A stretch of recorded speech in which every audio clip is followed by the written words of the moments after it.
14 வருஷ டெஸ்ட் பயணத்தை முடிச்சுக்க போறதா அதிர்ச்சி தகவலை வெளியிட்டிருக்காரு இந்திய கிரிக்கெட் வீரரான விராட் கோலி. 123 டெஸ்ட் போட்டி, 9230 மொத்த ரன்கள், 30 சதங்கள், 31 அரை சதங்கள், 7 இரட்டை சதங்கள் என அதிரடி ஆட்டத்தை வெளிப்படுத்திட்டு வந்த இவரு திடீர் ஓய்வு அறிவிச்சிருக்கிறதுனால எல்லாருமே ஷாக்ல இருக்காங்க. 2021 மற்றும் 23ஆம் ஆண்டுல உலக டெஸ்ட் சாம்பியன்ஷிப் இறுதி போட்டிகள்ல இந்திய அணியை வழிநடத்தியிருக்காரு.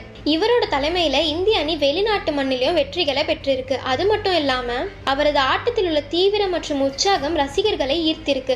கோலியோட டெஸ்ட் வரலாற்றுல சில முக்கிய தருணங்கள்ல பார்த்தோம்னா, 2014ஆம் ஆண்டு டெஸ்ட் கேப்டனாக நியமிக்கப்பட்டிருக்கார். 2016 மற்றும் 17ஆம் ஆண்டு 2 ஆண்டுகள்ல 3 இரட்டை சதங்கள் அடித்து சாதனை படைச்சிருக்காரு.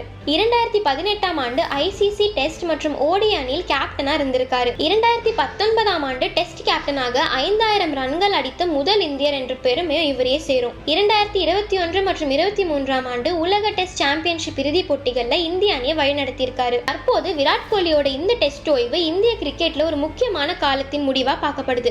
அவரது சாதனைகள் மற்றும் தலைமையின் தாக்கம் எதிர்கால தலைமுறைகளுக்கு வழிகாட்டியாகவும் இருக்கும்.